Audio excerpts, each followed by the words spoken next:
Assalamualaikum warahmatullahi wabarakatuh. Selamat pagi anak-anak. Hari ini kita masuk materi pelajaran fikih mengenai tentang riba. Nah, di sini nanti kamu bisa mencatat pengertian riba, kemudian hukum riba, kemudian dalilnya, dan macam-macam riba. Baik, kita masuk materi pertama tentang riba. Ini kamu bisa lihat gambar. Nomor pertama menyebutkan jangan malu terlihat miskin. Malulah ketika kita pura-pura kaya, padahal dari utang pekerjaan riba. Di sini diartikan tidak seorang pun memperbanyak harta kekayaannya dari hasil riba, melainkan pasti akibat akhirnya akan jatuh miskin. Jadi orang yang melaksanakan riba, maka dia tidak akan pernah kaya, dia akan selalu miskin. Kemudian yang kedua, say no riba. Katakan tidak pada riba. Artinya, jangan melakukan perbuatan riba. Allah memusnahkan riba dan Allah menyuburkan sedekah. Artinya, lebih baik bersedekah daripada makan riba. Baik, kita lanjut. Pengertian riba. Sini kamu bisa tulis, catat di buku catatan apa itu riba. Ini semua kamu tulis beserta contohnya. Baik, lanjut kita dalil atau firman tentang riba.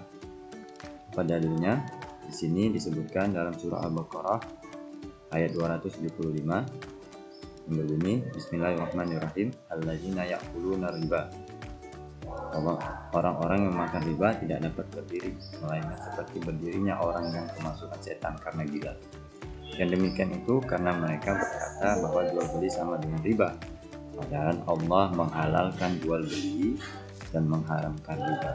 Barang siapa mendapat peringatan dari Tuhannya, dari Allah, lalu dia berhenti, maka apa yang telah diperolehnya dahulu menjadi miliknya dan urusan terserah kepada Allah. Barang siapa yang mengulanginya, maka mereka itulah penghuni neraka. Mereka kekal. Dalil tentang firman tentang riba akan dicatat di buku catatan. Kita lanjut tentang hadis. Hadis tentang riba. Ini dikatakan Rasulullah SAW bersabda, Rasul melaknat orang yang memakan riba, yang memberikan riba, yang menjadi juru tulisnya, dan yang menjadi saksinya. Dan ia berkata, mereka itu sama saja. Artinya, semua ini sama saja. Baik itu yang makan riba, memberikan riba, menjadi juru tulisnya, atau menjadi saksinya, maka mereka itu sama semua. Sini juga dijelaskan, kamu bisa baca, kamu catat di buku catatan. Baik, kita lanjut. Selanjutnya macam-macam riba. Di sini disebutkan macam-macam riba ada dua. Yang pertama riba nasi'ah, yaitu riba yang terjadi karena adanya tambahan dalam pembayaran hutang piutang. Nah, riba nasi'ah ini berkaitan dengan hutang piutang. Contoh, misalnya seseorang minjam duit 100.000, maka dalam perjanjian kamu nanti wajib kembalikan uang 100 kepada saya 120.000. Artinya situ pinjaman pertama bertambah menjadi 20.000. Maka itu yang dikatakan riba dalam pinjam meminjam utang piutang. Jadi kalau seorang minjam 100.000, maka dia membalikannya 100.000. Jangan ada perjanjian harus memulangkan lebih dari 100.000, maka bisa dikatakan riba.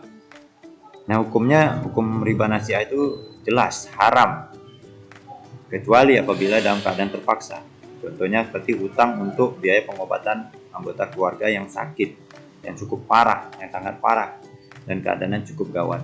Jika tidak segera ditolong, maka dia boleh berutang dengan pembayaran yang lebih mungkin karena dalam keadaan terpaksa. Inilah riba nasi'ah. Kemudian kedua, riba fadli. Riba fadli itu riba yang samar, yaitu riba yang terjadi karena adanya tambahan dalam jual beli. Nah, riba fadli ini berkaitan dengan jual beli barang yang sejenis. Riba fadli diharamkan karena untuk mencegah timbulnya riba nasi'ah.